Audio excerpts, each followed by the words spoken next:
¿Cómo están? Muy buenas tardes y bienvenidos a Club de Prensa Cono Sur. Soy José María del Pino y les saludo desde el Aeropuerto Nacional Ronald Reagan en Washington, D.C. en esta tragedia aérea que ha conmocionado no solo a los Estados Unidos, sino que también al mundo. En NTN 24 les hemos contado que ya tenemos 3 víctimas fatales de origen hispano, 2 de ellas de nuestro Cono Sur. Y de hecho su familia se encuentra en este momento en el launch de American Airlines, en este edificio que ha sido especialmente habilitado para los familiares de las víctimas fatales de este accidente. Nos referimos a Luciano Aparicio, de nacionalidad argentina, padre de Franco Aparicio, de nacionalidad chilena. 13 años tenía Franco Aparicio, un esquiador sobre hielo de figuras artísticas que participaba en Wichita, de este campamento y torneo, donde decenas de sus participantes viajaron durante ese día en distintos vuelos hacia este aeropuerto donde estamos. Son las víctimas que relacionan este accidente con el Cono Sur de las Américas. Un niño que había nacido en Santiago de Chile cuando su padre argentino y su madre argentina se fueron a vivir ahí por posgrados de él, pero que había llegado a Washington, D.C., que se encontraba ya absolutamente involucrado con la comunidad. Asistía a la escuela argentina y su padre y su madre tenían vastas redes también entre la comunidad de esa nacionalidad en esta ciudad. Desde el Club de Prensa Cono Sur comenzamos esta transmisión especial ofreciéndole a sus familiares nuestras más sentidas condolencias.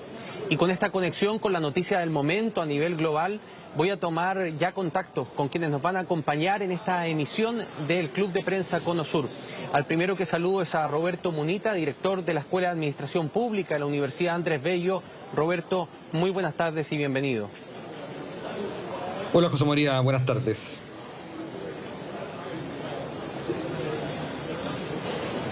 También estoy tomando contacto a esta hora con Juan Espinosa, periodista de Radio ADN. También nos saluda de Santiago. Juan, bienvenido. ¿Qué tal, José María? Hola, Roberto, gusto de saludarlos. Y también durante este primer bloque, porque vamos a hablar de este accidente, vamos a tomar contacto con un invitado especial. Me refiero a Miquel Alcázar, periodista experto en aviación, director del podcast Aerovía. Miquel, bienvenido a Club de Prensa. ¿Qué tal? Buenas tardes, José María, buenas tardes. Miquel, quiero comenzar contigo. Acaba de anunciar la Agencia Federal de Aviación de los Estados Unidos la suspensión de todas las rutas de helicóptero que colindan el espacio aéreo del Aeropuerto Nacional Ronald Reagan. Sabemos también que 2 de las cajas negras han sido recuperadas. La del avión Black Hawk, o sea, la del helicóptero Black Hawk, perdón, no es una caja negra específicamente, pero sí es un elemento de registro de los movimientos y las grabaciones del helicóptero. Esa seguiría hasta este momento en el agua, no nos han confirmado su recuperación. También sabemos que la torre de control no estaban las 2 personas del turno, sino que uno se había retirado antes y solo había un operador de tráfico aéreo a esa hora. Hemos visto además nuevos videos donde se ve un impacto casi directo entre el helicóptero y el avión, al parecer de manera frontal. A la luz de los últimos antecedentes, Miquel, ¿cuáles son las conclusiones que tú como experto en aviación empiezas a sacar como hipótesis de lo que podría haber ocurrido en este accidente? La realidad, José María, es que hipótesis hay muchas. Hay que esperar, hay que ser pacientes. Yo entiendo que la sociedad, los periodistas, las familias también, evidentemente, tienen necesidad de respuestas rápidas, pero la historia de la aviación no se construye con respuestas rápidas a preguntas complejas. Hay que esperar a la investigación, que comenzó la misma noche del suceso.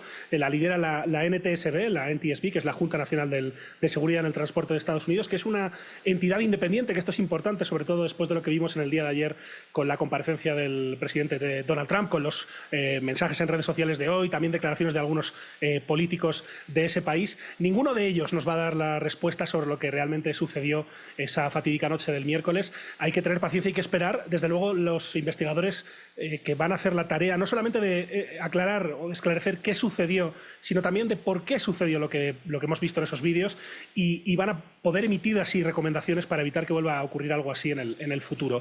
Hay que dejarlos trabajar. Hay que dejarlos trabajar en silencio. Creo que todo el ruido mediático que hay, que se entiende, ¿no? Porque desde luego este tipo de sucesos nos conmocionan, nos generan miedo, nos generan dudas, pero no se consiguen buenas respuestas rápido, hay que dejarlos trabajar y desde luego pues esto que estabas mencionando, otras cosas que hemos leído estos días, desde el miércoles, que si el helicóptero iba más alto de lo que debía, todas esas cosas se van a analizar y será la NTSB quien finalmente diga cuáles son los factores que han contribuido para que veamos este suceso tan trágico. No suele haber una sola causa en estos casos, esto es importante. Es muy raro que un accidente aéreo responda a una sola causa. Normalmente hay una concatenación de factores que se alinean de manera trágica, por eso ocurre tan poco, porque hay muchas barreras de seguridad en el transporte aéreo, pero desde luego no es lo normal que algo así ocurra como lo que hemos visto en este miércoles, en un espacio aéreo como es el de Washington, D.C., muy congestionado, en un aeropuerto en el que conviven, en esa zona de Ronald Reagan, del Aeropuerto Nacional de Washington, todo tipo de operaciones aéreas, aviones civiles, también helicópteros militares, pero durante décadas no ha habido ningún problema, a pesar de que el tráfico ha ido creciendo en las últimas décadas. Todo eso se va a tener que analizar con mucha paciencia, con mucha minuciosidad, para que podamos saber realmente qué ocurrió, cuáles son los factores que condujeron a esa tragedia que pudimos ver el miércoles. Roberto Munita, quiero ir contigo. Tú viviste en Washington, D.C., estuviste asentado en esta ciudad por un buen tiempo, al menos por tus 2 años de maestría. Conoces bien el área, conoces la locación de este aeropuerto. También sabes, y lo pudiste ver en el día a día, el nivel de tráfico aéreo de helicópteros que hay sobre el río Potomac. Por tanto, primero quiero preguntarte tu impresión, pero quiero además agregar a esta pregunta el análisis político. ¿Qué te parece que a solo 24 horas de que haya ocurrido el accidente veamos el nivel de tensión política que vimos ayer en esa conferencia de prensa de Donald Trump y también en las acusaciones de demócratas hacia su administración por el congelamiento de los recursos aparentemente para contratar más personal en la dirección, en la regulación federal de aeronáutica de los Estados Unidos? Bueno, primero que nada hay que decir que este es un terrible accidente, lamentable accidente. Más encima, como tú bien decías, José María, hay víctimas hispanas, víctimas de nuestros mismos países. Entonces eso, por supuesto, le da una cercanía especial al conflicto, al drama, y uno siente el drama más cercano. Por supuesto que todas las muertes son igualmente trágicas y las condolencias van para todas las familias, pero cuando uno le pone un rostro cercano, uno se da cuenta que podría ser el hijo de un amigo, algo así, es por supuesto doblemente entristecedor. Ahora, con respecto a la tensión política, bueno, algo que me llama la atención, y lo puedo decir acá, somos mayoría chilenos, así que me perdone Miguel y que me perdone también el resto de los que nos están mirando desde otros países, pero podemos hacer el paralelo con otra crisis que pasó en Chile hace algunos años atrás, que fue el famoso terremoto del 2010. Y si ustedes se acuerdan, fue en un momento político similar, porque este accidente se produce a pocos días desde la llegada al poder de Trump, y el terremoto del 2010 se produjo pocos días antes de la llegada al poder de Piñera, pero también en un momento de trasvasije de poder, de traspaso de poder. Y yo me acuerdo, y ustedes probablemente los chilenos que están acá en el panel se acordarán, que en ese momento lo único que hubo fue compañerismo, fue apoyo mutuo. El presidente electo, Piñera, ayudó a la presidenta Bachelet, que estaba en sus últimos días. Incluso me acuerdo que en algunas regiones cambiaron antes al intendente, que para los que nos están mirando en otros países, el intendente era en ese momento como el jefe regional. Entonces permitieron que entrara un jefe regional de la nueva administración antes de que terminara el poder Bachelet, para que justamente fuera más fácil la ayuda, la búsqueda. Y por supuesto después, con el tiempo, hubo posibilidades de hacer ver las responsabilidades políticas.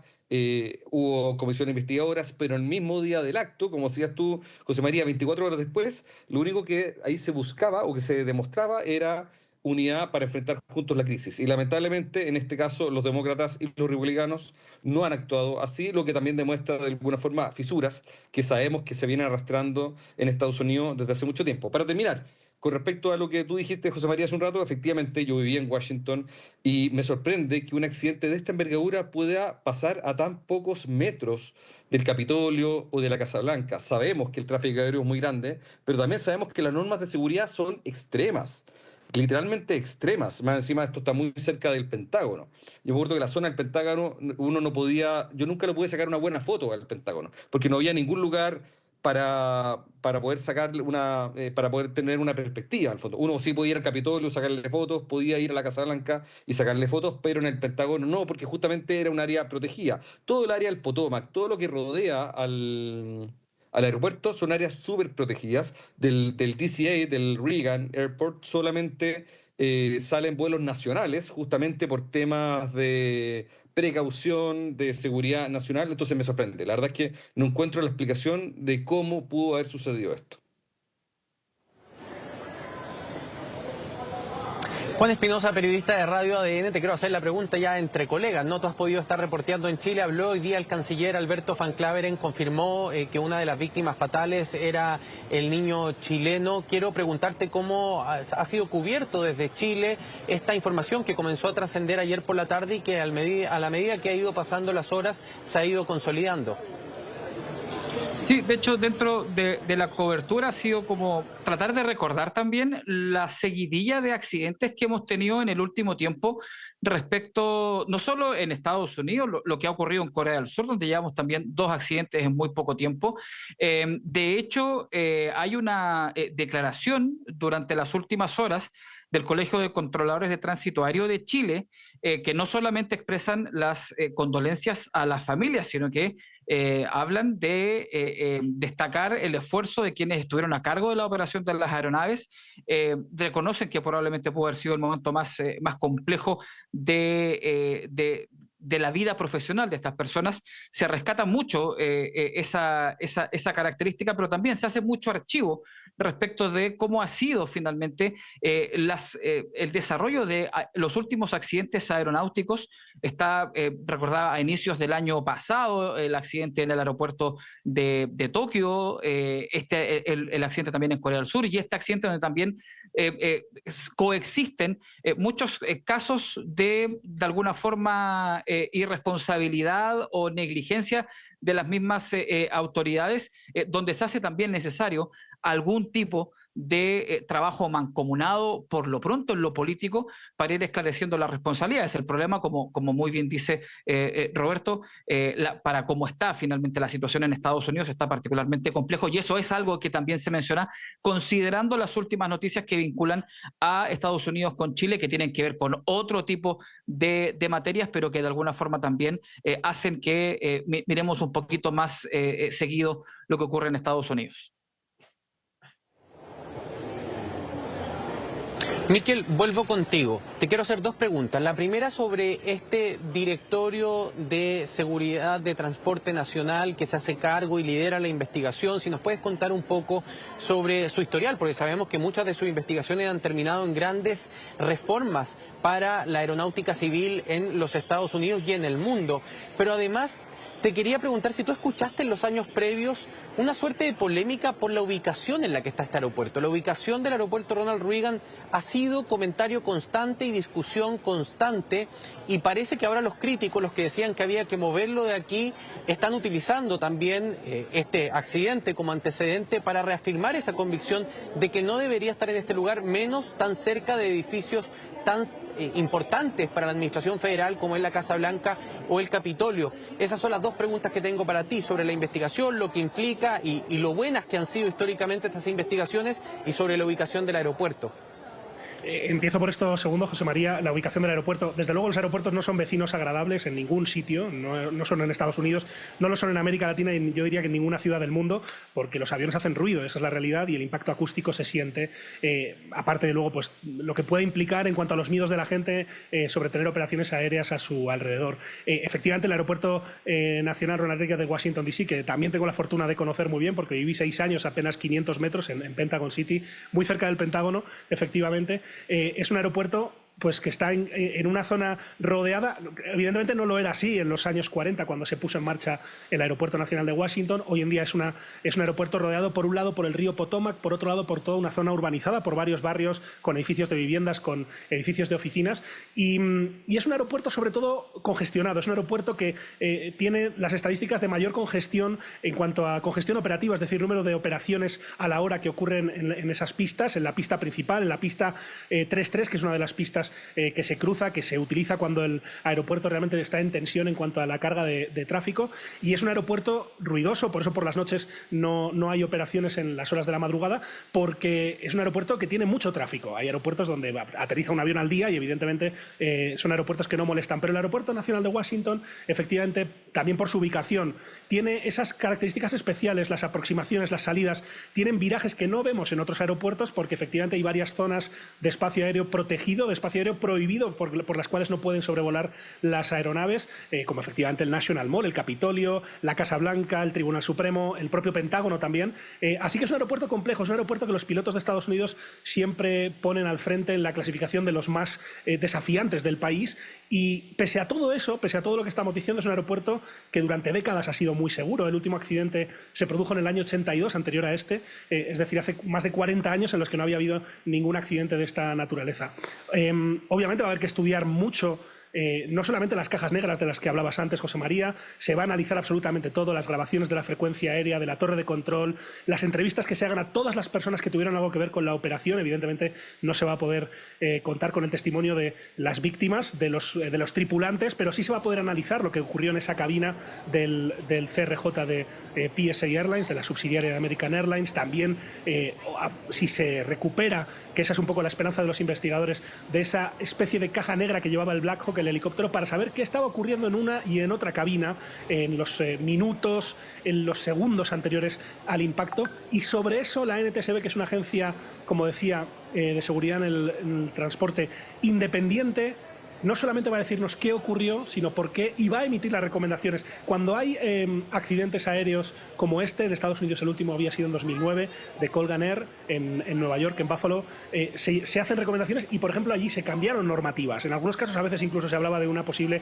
sobrereacción crítica, ¿no? Se ha criticado alguna vez que las recomendaciones son demasiado severas, pero evidentemente se toman medidas una vez se han analizado todas las causas para evitar que vuelvan a suceder en el futuro. Desde luego este accidente va a provocar cambios en el espacio aéreo de Washington DC. Ya, efectivamente, como decías antes, ha anunciado la Administración Federal de Aviación, la FAA, que se cierra ese corredor visual que estaba utilizando ese helicóptero, ese Black Hawk, que, digamos, cruza de norte a sur la capital sobre el río Potomac. Ese se cierra de manera indefinida y yo estoy seguro de que no va a ser el único cambio, pero para eso, para saber realmente qué ocurrió, para saber qué cambios hay que implementar para que esto no vuelva a suceder, desde luego toca tener algo que a veces nos falta en estos casos, que es paciencia, mucha paciencia. Y claro, sobre todo en un mundo que avanza con el vértigo que estamos viendo. Mikel Alcázar, quiero agradecerte mucho tu tiempo para haber estado con nosotros, para entregarnos y nutrirnos también de conocimientos técnicos en un área que muchas veces es tan compleja de entender, ¿no? Y que tiene tanto tecnicismo a propósito de esta tragedia que se ha generado la noche del día miércoles aquí en Washington DC, que tristemente ha dejado 67 personas fallecidas. Muchas gracias por haber estado con nosotros en Club de Prensa Conosur. Muchas gracias a ustedes, y si me permiten una recomendación, de verdad, no entrar en especulaciones, no ayudamos en nada ni a la investigación, ni desde luego al confort de las familias, que ahora mismo deberían ser el centro de todas nuestras preocupaciones. Hay 67 familias rotas, y estar especulando sobre qué pudo pasar o sobre las políticas de contratación de la administración, desde luego que no aporta absolutamente nada a que esto se resuelva. Pero bueno, muchas gracias y que vaya muy bien. Sin duda alguna. Muchas gracias, Mikel. Y a Juan y a Roberto les digo que se queden conmigo, porque a la vuelta entramos al área chica de lo que está ocurriendo en Chile. Vamos a estar hablando sobre la reforma de pensiones, que después de más de una década Chile ha avanzado una reforma estructural a su modelo de jubilaciones. Pausa y volvemos con más Club de Prensa Conosur. Ya regresamos con Club de Prensa Conosur por NTN 24, el canal de las Américas. Seguimos haciendo Club de Prensa Conosur en esta edición especial desde el Aeropuerto Nacional Ronald Reagan de Washington DC, donde está todo el equipo desplegado cubriendo todos los pormenores de este accidente fatal que ha dejado 67 víctimas mortales el día miércoles por la noche, y que es una noticia que, por cierto, no solo remesa a los Estados Unidos, sino que al mundo y también al Cono Sur, porque entre las víctimas hay un ciudadano argentino y un ciudadano chileno. Pero de este tema y del lugar desde donde les hablo, los quiero llevar ahora al tema que marca la agenda política durante estos días en Chile, porque después de más de una década se ha logrado un acuerdo y se ha aprobado en el Congreso una reforma al sistema de pensiones. Y quiero comenzar contigo, Roberto, de inmediato preguntándote, porque en la derecha, la centro derecha, celebra un acuerdo consensuado con el gobierno que destraba esta discusión eterna, pero la derecha conservadora, la más dura, dice que han traicionado los principios. Parece que el gobierno avanza en su reforma, se anota el triunfo de la reforma y al mismo tiempo indirectamente le genera una crisis política a su oposición. ¿Cuál es tu bajada de lo que ha ocurrido los días después a la aprobación de esta reforma? Sí, sin lugar a dudas, la lectura es correcta. No solamente esto ha sido una fisura, una división dentro de las dos derechas, como se le ha llamado. A un lado la centro derecha, una derecha más moderada, más llana a llegar a acuerdos, y al otro lado una derecha más dura. No sé si llamarla necesariamente derecha conservadora, porque también tiene una raíz, tiene una corriente bastante libertaria, en el fondo. Y yo creo que no estarían tan contentos con el epíteto de conservador. Pero sí, efectivamente hay dos derechas, y no solamente eso. Este episodio también provocó cierta fisura dentro de la centro derecha más moderada, porque recordemos que hubo algún escape de votos de partidos como la UDI, Renovación Nacional, que son, digamos, de esta derecha más moderada, que estuvieron por rechazar el acuerdo, a pesar de que había sido dirigido por tres grandes senadores o tres importantes senadores de los tres partidos de centro derecha. Me refiero a José Antonio Coloma de la UDI, a Rodrigo Galilea de RN y a Luciano Cruzcoque de Bópoli. Entonces, la primera lectura, la lectura más de corto plazo, es que sí, el gobierno se salió ganando con esto. Incluso algunos dicen que levantó una candidatura presidencial, la de la ministra Janet Jara, quizás podemos hablar de eso más adelante, y efectivamente hoy día, en el corto plazo, se está viendo a una derecha que le ha costado, en el fondo, tragarse el sapo, como se dice buen chileno, y de alguna forma va a tener que masticar bien lo que significó. Pero algunos tienen la tesis, y en esto está Coloma, está Galilea, etcétera, de que con el tiempo se va a quedar, ese mal sabor del corto plazo se va a ir limando, y quienes estuvieron por el acuerdo van a poder decirle a la ciudadanía que ellos sí se la jugaron por mejores pensiones y van a poder enfrentar las candidaturas de noviembre de este año con un mejor pie que aquellos que estuvieron por el rechazo a esta reforma. Juan, tú has podido reportear, me imagino, y quiero conectar la reforma con este año, que para quienes nos ven a lo largo de las Américas, año de elecciones presidenciales en Chile. Y particularmente quiero preguntar por el rol de Evelyn Matei, que ha estado bastante cuestionado. Evelyn Matei, exalcaldesa de Providencia, líder en todas las encuestas de opinión pública en este momento como candidata presidencial, gana en todos los escenarios de segunda vuelta y en prácticamente todas las encuestas también gana en el escenario de primera vuelta. ¿Qué es lo que has podido reportear tú dentro de Chile Vamos y también de los ataques que está recibiendo esa derecha más libertaria, como dice Roberto Munita, por esta suerte de cesión de principios? Parece que ella tampoco estaba tan conforme con el acuerdo, pero al final decidió endosarlo de una manera tibia. ¿Por qué nos cuentas un poco de eso? Hay varias cosas que son interesantes de analizar respecto del rol de Evelyn Matei.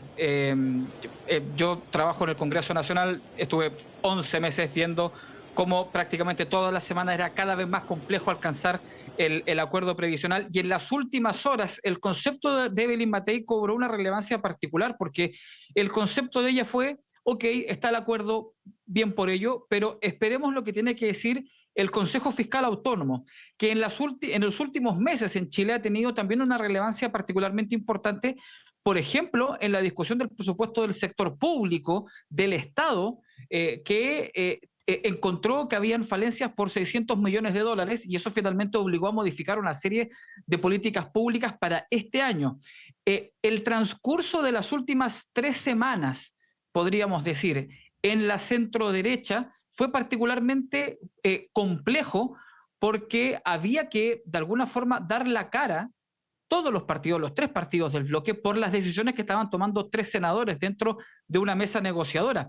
Ayer el presidente de Renovación Nacional, Rodrigo Galilea, el partido del expresidente Sebastián Piñera, mencionó que una de las claves de finalmente haber destrabado el acuerdo previsional era que básicamente todos se pusieron de acuerdo para pensar fuera de la caja. Y eso también cobró una relevancia importante. Evelyn Matei mandata básicamente a todo el sector opositor a la administración Gabriel Boric a esperar qué es lo que tiene que decir el Consejo Fiscal Autónomo, y el Consejo Fiscal Autónomo lo que hace es encontrar no uno, no dos, sino 11 riesgos en esta reforma previsional que tenían que ser subsanados a contrarreloj para finalmente generar una aprobación. Lo que ha ocurrido hoy, y decimos hoy, es un cambio más radical incluso en la derecha más conservadora, porque durante el día de hoy se ha conocido una campaña gráfica que apunta a que el partido republicano de José Antonio Kast, del ala más derecha de la derecha, es que básicamente una vez que lleguen a ser mayoría en el Congreso, van a eliminar una de las características de esta reforma previsional, que es que del porcentaje que los chilenos y chilenas van a recibir como cotizaciones de sus empleadores, un 1,5% va a ir a un fondo que finalmente va a cubrir ciertas brechas, sobre todo las brechas de género entre hombres y mujeres, y que el compromiso es que esos dineros van a ser posteriormente devueltos a la ciudadanía en el momento en que ellos se jubilen. La propuesta del Partido Republicano chileno es finalmente eliminar esto, e incluso hay otras propuestas, como finalmente incluso ir derogando ciertas cosas. En el caso de Evelyn Matei, en las últimas horas el planteamiento ha sido: estamos de acuerdo con la reforma, estamos de acuerdo con la equidad de género finalmente para las mujeres, pero tenemos que preocuparnos de implementar la reforma, de modificar lo que esté mal, pero también preocuparnos del crecimiento, porque básicamente todos están de acuerdo que al nivel de crecimiento económico de Chile, la reforma previsional se hace particularmente cuesta arriba. Me quedan 2 minutos de este bloque. Quiero pedirle a los dos que sean concisos en la respuesta. Quiero explicarle a la audiencia que nos está viendo también a lo largo de las Américas que en Chile hay un sistema de capitalización individual. Era un 10% de la cotización de tu sueldo todos los meses que iba a una cuenta individual. El trabajador es el dueño de esos fondos, no son cuentas solidarias. Se invierten en distintos instrumentos mercantiles y generan utilidades que permiten que el monto de jubilación final vaya creciendo de acuerdo a los rendimientos que tienen esas inversiones. La reforma aumenta esto a 16%, pero incluye algunos elementos de solidaridad. La pregunta que quiero hacerles es: la gran crítica que realiza esa derecha más libertaria hoy en día es que aquí se ha dado paso a un sistema de reparto, que aquí se han renunciado a los principios y que en el fondo hay una reestructuración del sistema de capitalización individual, que es el que ellos defienden. Te pregunto a ti, Roberto, y después me gustaría escuchar la respuesta, insisto, concisa de ambos, de Juan. ¿Qué ocurrió en Chile? ¿Se mantiene el sistema de capitalización individual? ¿Hay algún sistema de reparto o esto parece más bien una maniobra política? Es difícil contestarlo en pocos segundos, pero siendo muy breve, yo no soy experto, así que he tratado de preguntarle a muchos economistas y en general las críticas son más bien políticas, no son críticas económicas. Me atrevo a decir que esta no va a ser una reforma que tenga resultados negativos, no va a ser una catástrofe, me atrevo a decir, según lo que he podido averiguar, no va a ser una reforma que implique peores pensiones, que es el mayor riesgo, sino que al contrario, las pensiones deberían tender a mejorar. Y lo que a algunos les molesta, por supuesto, es que se abre a mayor solidaridad. Hay gente que no le gusta la solidaridad, pero también esas mismas personas deberían rescatar que con esto se perpetúa de alguna forma el sistema de las AFP, de la previsión de capitalización individual, y eso es justamente lo que le molesta a la izquierda. Juan, ¿se dio paso, se abrió la ventana al reparto o el sistema sigue siendo estructuralmente capitalización individual? Básicamente el sistema es lo mejor a lo que puede acceder un país con una clase política que ni siquiera es capaz de hacerle caso a sus propios presidentes de partido. En la política chilena hay más de 40 partidos en formación con representación legislativa y cada uno tiene una agenda propia y básicamente hay un consenso dentro del Congreso Nacional. Esta es la mejor reforma que se pudo hacer. Para un lado o para el otro, básicamente aquí hay un sistema mixto y es lo que se puede lograr en el momento político que vive Chile. Juan, Roberto, no se vayan, porque ya estamos de vuelta con más de Club de Prensa Cono Sur desde el Aeropuerto Nacional Ronald Reagan de Washington, D.C. Pausa y volvemos. Ya regresamos con Club de Prensa Cono Sur por NTN 24, el canal de las Américas. Seguimos haciendo Club de Prensa Cono Sur en esta edición especial desde el Aeropuerto Nacional Ronald Reagan de Washington, D.C. Estamos conversando con Roberto Munita, director de la carrera de Administración Pública de la Universidad Andrés Bello de Chile, y también con Juan Espinosa, periodista, corresponsal en el Congreso de Chile de Radio ADN. Gracias a ambos por estar con nosotros. Los quiero traer ahora a la intersección entre la tierra donde estoy yo y la tierra donde están ustedes, porque en los últimos días Donald Trump habló de la posible imposición de aranceles al cobre. Chile es el mayor exportador de cobre en el mundo en este momento. Eso podría tener impacto en la economía local, pero además hoy día se suman las declaraciones, una vez más, porque ha sido reiterativo con esto, del fiscal de Orange County en California, solicitándole al gobierno federal la suspensión, no la revocación, pero sí la suspensión del programa Visa Waiver. Así que quiero llevarlos a esos dos temas. Primero, Roberto Munita, ¿Chile debe temer de las políticas arancelarias de Donald Trump? Sí. Es un poco duro decirlo así tan tajantemente, pero yo creo que ningún país en este momento está en condiciones de decir, no, de esta yo salgo, me salvo, en el fondo salgo por el lado, no voy a ser objeto de nada, sino que al contrario, hoy día lo que más sabemos es que hay riesgo. Hay riesgo de que cambie el estatus, hay riesgo de que cambien las visas en general. Ya estamos viendo lo que ha pasado con Venezuela, con todos los venezolanos que estaban con una categoría especial de refugio político, y que Trump efectivamente anularía esta extensión, o sea, revocaría la extensión del alivio migratorio. Entonces, tal como pasó eso con los venezolanos, es perfectamente posible que haya cambios en la situación de visa y situación migratoria de los chilenos. Ahora, Juan, yo he podido reportear de este lado, de Estados Unidos, que el Departamento de Estado, al menos de la administración Biden, me dijo que Chile sí había cumplido con los compromisos que había hecho en su momento el Ministerio del Interior cuando fue la polémica hace 2 años sobre este mismo programa, y que efectivamente las bases de datos están más integradas. ¿Qué has podido reportear tú en Chile? ¿Chile siente la misma confianza que ha cumplido con los compromisos, o, como dice el fiscal, Chile sigue estando al debe con la información que debiese compartir con las autoridades de Estados Unidos? Hay una tranquilidad porque finalmente se defiende que las cosas se han hecho bien, incluso respecto de las otras noticias que salen desde Estados Unidos relacionadas con Chile, con finalmente los aranceles y que afectaría la situación del cobre. También hasta en eso se pone un poco la pelota contra el piso en términos futbolísticos respecto de vamos con calma, esperemos finalmente qué es lo que va a ocurrir. El mismo ministro de Relaciones Exteriores, Alberto Van Claveren, dijo durante esta semana que de alguna forma Estados Unidos sí necesitaba de Chile, e incluso la ministra del Interior, también hablando respecto de deportaciones, ha dicho que hay una disponibilidad de colaborar con el resto de los países.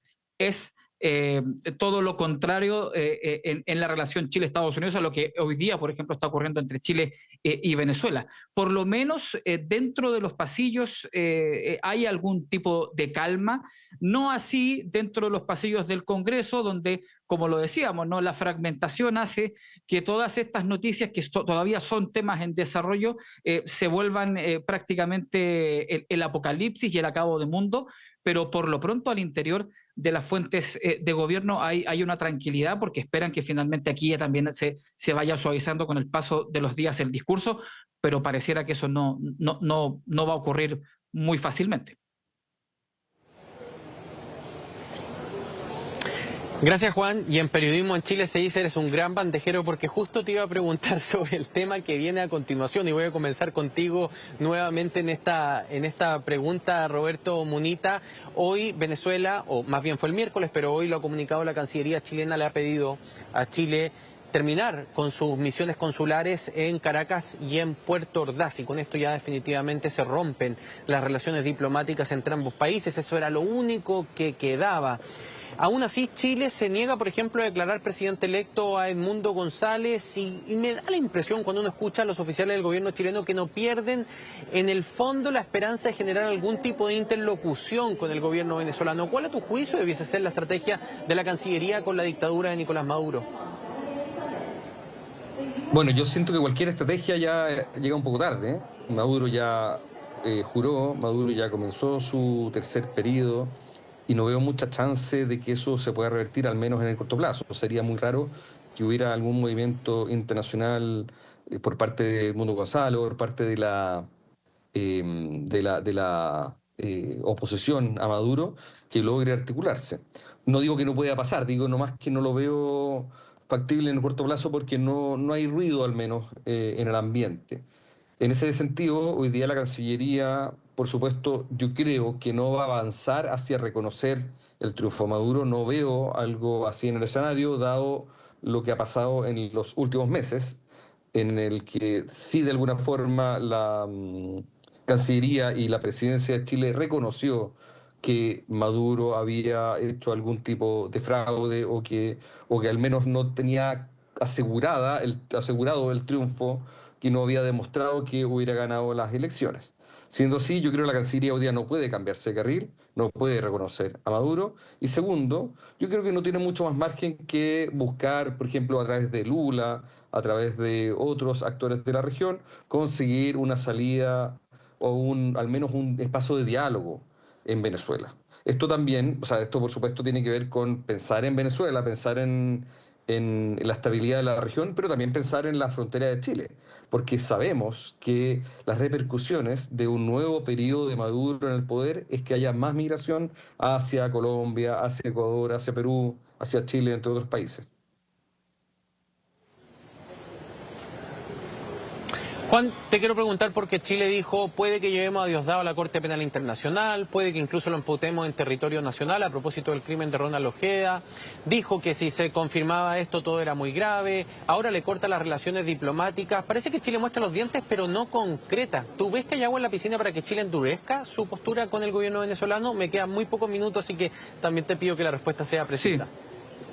De hecho, hay una declaración de hace no más de 2 horas de uno de los presidentes de los partidos del oficialismo, la leo textual: Venezuela pasa a convertirse en un enemigo de Chile. Hay que asumir que la relación con ese país entra en otra fase, pero esto Chile lo pudo haber terminado antes. Es la declaración de Jaime Quintana, el presidente del Partido por la Democracia, un partido histórico de la centroizquierda chilena, y que también pone un poco la crítica en cómo el gobierno chileno trató de evitar finalmente esto. Incluso hizo noticias algunas semanas que al embajador chileno en Caracas se le seguía pagando el sueldo, a pesar de estar en funciones acá, pero pareciera ser que ahora sí ya no hay otra opción, y ahora sí es el momento, por lo menos en el último año de administración de Gabriel Boric, de mostrar los dientes. La pregunta es si los dientes son de leche o son de verdad.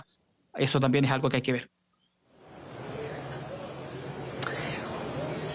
Juan, Roberto, quédense conmigo, nos queda el último bloque, nos vamos a separar unos minutos, pero ya volvemos con más Club de Prensa Cono Sur en esta edición especial desde el Aeropuerto Nacional Ronald Reagan. Ya regresamos con Club de Prensa Cono Sur por NTN 24, el canal de las Américas. Ingresamos a nuestro cuarto y último bloque de este Club de Prensa Cono Sur desde el Aeropuerto Nacional Ronald Reagan, en el contexto de la tragedia aérea que sacude al país, pero que también remece al Cono Sur por 2 víctimas fatales de Argentina y de Chile. Quiero agradecer a quienes han estado con nosotros durante esta conversación. Roberto Munita, director de la Escuela de Gobierno de la Universidad Andrés Bello. Roberto, muchas gracias por estar con nosotros. Gracias a ti, José María. Y también a Juan Espinosa, corresponsal de Radio ADN ahí en el Congreso de Chile. Gracias, Juan, por la valiosa información que has compartido con nosotros. Un gusto, un gusto. A todos ustedes, invitarlos a que siempre se mantengan en nuestra sintonía. Ya en un rato más viene la tarde, el próximo lunes, Club de Prensa en Washington, D.C. Quédense con nosotros, seguimos con nuestra programación habitual. Que esté muy bien, buenas tardes.